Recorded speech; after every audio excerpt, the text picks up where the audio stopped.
I achieve your MC. MC is in regards to your career. This is the 10th house in Capricorn Saturn. This is the house of fulfillment and social status. Here's where we see structures in corporations, tradition, ambition, public image, and discipline, achievements, recognition, rules, and father figure. It is also associated with power and authority, as well as the people who exert them. You might be delving into these capacities, so there might be a sense of like needing more structure for yourself. You're more ambitious. There's more centered focus on your public image, on your career, and definitely about like in regards to your achievements and that discipline that comes with it in order to get that recognition, in order to get that career satisfaction, that career fulfillment. And with Capricorn and Saturn is all about the long run. So it's not about getting that job for the short term, but it's getting that career for the long term that will provide that fulfillment, that will provide that financial support. It's not just a paycheck that it's a salary. You are surrendering, you are restoring, you are reflecting, tapping into your intuition, and you are advised to go into this stillness, with pausing and letting yourself rest. Beginnings, planting seeds, setting intentions. A blank page is currently in your life. So this can be a time of just like restoration of that stillness that comes with a new beginning, where you're able to rest and you're able to bring in the new opportunities. This has to do with your career in June 2024. So you could be focusing on your career, and a good affirmation to focus on this is I achieve. Stellium, so this is reinforcement and concentration. Stellium can signify for your Scorpio that you will have to make more of an effort to adapt to external circumstances. There is going to be like a new beginning in regards to your careers. The new moon, this is a time with the waning crescent. It is a time to kind of surrender to new beginnings, new opportunities. This doesn't mean like you're not like setting intentions, or you're not more active in what you want to like manifest, or what you want to bring forward. You're not stepping back from your life, and when we surrender, but it's more like you're surrendering to the natural path that your life goes. And when we do that, when we surrender to our life and where it naturally leads us, especially in career, oftentimes then we start seeing, when we're not trying to make things happen for us, then things happen for us more naturally in regards to new opportunities. People come into our lives, but it's like essentially just like plant the seed of your intention of what you want to achieve. And the Seven of Wands is a discussion that in this month you have been, because it's essentially close to the end of June. But there is going to be competition in your life. There could be a challenge, and you needing to like persevere in order. But it also is a reference to that you will receive success, or you have already received success through persevering into your achievements, your career. Because the Seven of Wands is about maintaining your position at the top while others strive to achieve the same success that you have, Scorpio. So this is representation of competition, whether it be with your own weaknesses or with others. This represents a challenge to the continued success of something that has up until now been going smoothly. You must rise to the challenge with clarity and confidence to protect what you hold dear. It is through perseverance that you got to the top, but that perseverance shouldn't be stopped. You shouldn't slack off. So there is still that, like with Saturn and Capricorn, there is still that, like, you still need to discipline yourself in order to maintain your achievements. Your foundation is going to crumble, but in my understanding, with the new moon, new beginnings, planting seeds, blank page, this will give you the opportunity to just like have a blank page, to have a blank slate where you can start over. It can be disappointing, but it is also, it kind of goes well with the waning crescent card, because it is surrendering, because in the crumbling of what was, there is a peace. We see the doves, there is a restoration, there's a peace down to like what's not working for you, and where you're kind of done fighting and continuously like fighting off other people. So you might be at a point where you're like, you know what, let it crumble. And I think this goes well with Scorpio,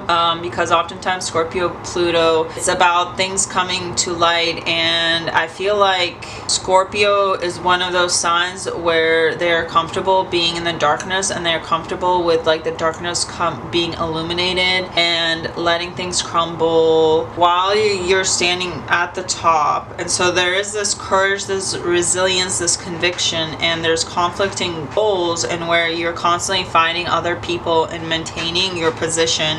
What this is going to do is it's going to you're going to let that are not working for you, you're going to let crumble, because the Seven of Wands isn't about like fighting the good fight for things that aren't in regards to your values, because it is standing up for your beliefs of who you are in regards to the Seven of Wands. And so in standing up for your beliefs, oftentimes you start seeing the falling away of towers or falling away of people that are not right for us. And so there is, with the Tower, there is a sense of like let the foundations that are weak crumble, and don't try to hang on to them because they were weak in the first place. The foundation was weak in the first place, and there's no point in building up on a foundation that is weak, because then whatever you build up on top of it is just going to fall away. Unfortunately, Scorpio, there's going to be a betrayal for you, or there has already been a betrayal for you, but it's a betrayal through truth. By standing your ground, you're able to see things and people fall away, and by standing up for who you are and what you believe in, and you're going to see the weak foundations, and even if it's painful, it's going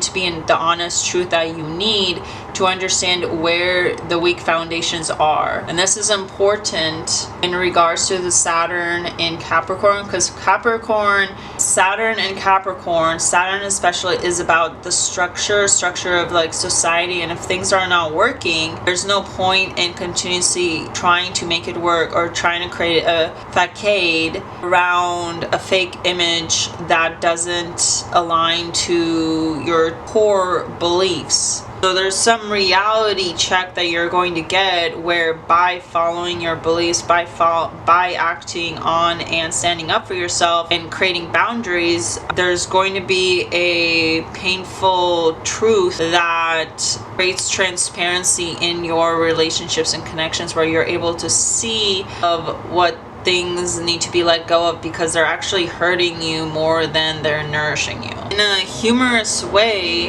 the painful situation, the betrayal, is actually going to direct you to what lights you up, what ignites you, what gets you excited. And this is why you don't need to pay attention what's falling away, because what's falling away is what you need to surrender. Is what's falling away is actually what's going to give you peace. And the hurtful truth, the betrayal, that's going to make you realize people's true intentions. Because you might be thinking, with the Seven of Wands, you might be thinking, why am I consistently having to set boundaries with people all the time, and they don't listen to me the first time? Why am I constantly having to like whack people aside so they don't get to me?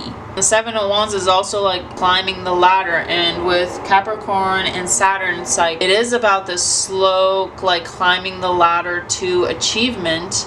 You're setting your intention of when people have your time and when they don't.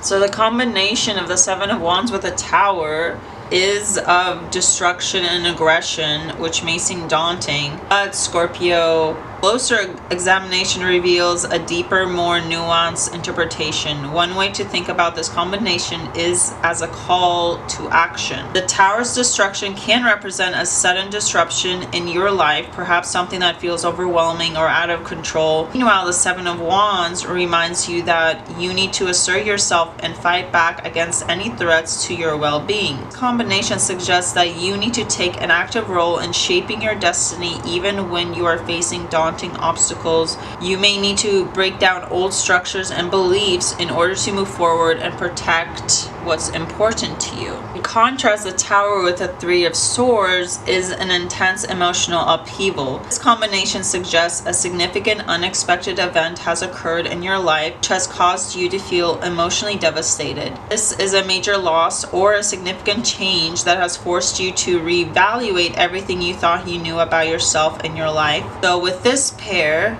Tower and Three of Swords suggests that denial or avoidance is not helpful in this situation. It's important to acknowledge your pain and take the time to grieve your loss fully. The combination encourages you to let go of any illusions or misconceptions you may have about your life and embrace the change that lies ahead. While this may feel like a period of instability and uncertainty, it's important to trust that everything happens for a reason, that there is greater purpose behind this experience. This is a time of a significant change and upheaval in your life. It may be challenging, but it's essential to embrace the opportunity for growth and personal development that comes with it. Remember to take the time to acknowledge your pain and seek support during this difficult time. And lastly, the Three of Swords with the Sun. These cards have meanings that are completely opposite of each other. The Sun suggests this is a time for positivity and joy where you feel confident and successful. It can indicate a period of light and warmth where you are surrounded by supportive and loving people. On the other hand, the Three of Swords suggests that this brightness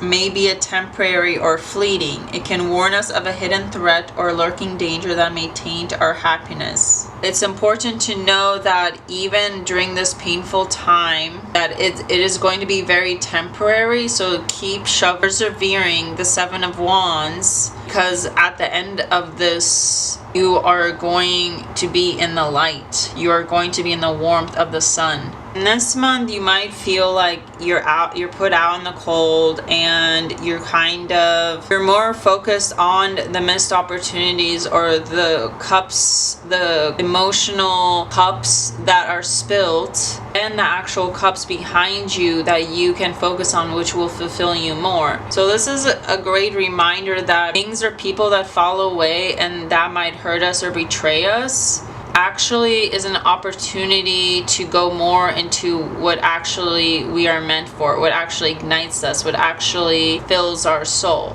But we may not see it at the time because the situation obviously is so painful that we are more focused on pitfalls than the fact that even with the Five of Pentacles, they are literally have the opportunity of going inside the church even if they are freezing. Like there's people or situations or facilities that you can get a guidance from. There's something else that can fulfill you more than these spilled cups. Can feel devastating because like you're this continuous persevering and then you feel like everything's falling apart. But honestly, when we put the intention of like new seeds or new beginnings or new opportunities, things have to first fall away in order to gain that. That's what I think people forget about manifestation or bringing new things into reality, is that they forget in order for those things to come in, you have to let go of things that are in the way of bringing that thing forward. So if you, for example, if you hate a job, you don't like a job, but you're trying to manifest a new job, and then you get fired, and then you're like, oh my God, like, why me? Now I don't have a job. How am I going to pay my bills? So this, I mean, look at this. This has to do with like emotional fulfillment in regards to your job, because the Five of Pentacles is about materialism, but it's also like this emotional fulfillment, this emotional connection where like you're distraught. Three of Swords has to do with like emotional betrayal that comes from like knowledge that you find out. But in order for a new job to come in order for you to finally seek out another job, it might be that the universe or how circumstances show up in order to get what lights you up, what excites you, what puts you in your energy, might be that you need to move away first and letting things have that process in your life so that new things, you can be in the new light. So you can be the light, or you can be more in the light of what warms you up, what excites you. Queen of Wands knows what she wants. Queen of Wands is a fiery energy, and she's determined, and she's able to cultivate, and she's creative, and she's able to cultivate earth from a land that is barren and that is a desert, and she's able to cultivate growth because she is creative in how she cultivates that growth. She is creative in how she is the Queen of Wands, and Wands is about creativity. Wands is about like those personal projects. Wands is about being able to like bring forth ideas from that Ace of Wands out of like a desert, out of nothing. Three of Wands. A Queen of Wands with Three of Wands. This combination is suggesting that right now, Scorpio, it is a time to take action towards your goals and to do so with confidence and conviction. This indicates that you have clear vision for what you want to achieve and that it is important to trust your instincts as you move forward. This is a reminder for you, Scorpio, to see the bigger picture and to consider the consequences of your choices. Passionate and creative in your approach. The combination of both Queen of Wands with Three of Wands indicates a need for leadership or desire to inspire others to follow your lead. It suggests that you have the potential to be a powerful influence in your community or organization, and that you should not be hesitant into that role. This actually tells me that you might be in a role where you're constantly like having to push back on people, or people are pushing onto you to take more stuff, to take on their wands, and you're constantly having to say no. And you might actually be in a position, the Five of Pentacles with the Queen of Wands, you might actually be in a position right now where you are not in a position that has your full potential. And so that Tower is needed in order for you to get to that position, in order for you to be that light, that leader to others, to shine your light to the sun warms up everyone else. The sun exists to the Queen of Wands is the sun. She ignites, she's creative, she's fiery, she's passionate, she knows her worth. And even her wand, it actually has like, I don't know if that's fire or like the actual sun, but it's like you need to be in, I feel like this reading is more career based, but you need to be in a career that actually sees your leadership quality. And sometimes in manifesting a career that works for us, that actually sees our potential, we might have to be like put out in the cold. We might have to, there might be lost opportunities. We are not actually seeing the opportunity behind us. It's like, oh, you lost your job, or someone said no to you, but maybe someone saying no to you is actually leading you to a leadership opportunity.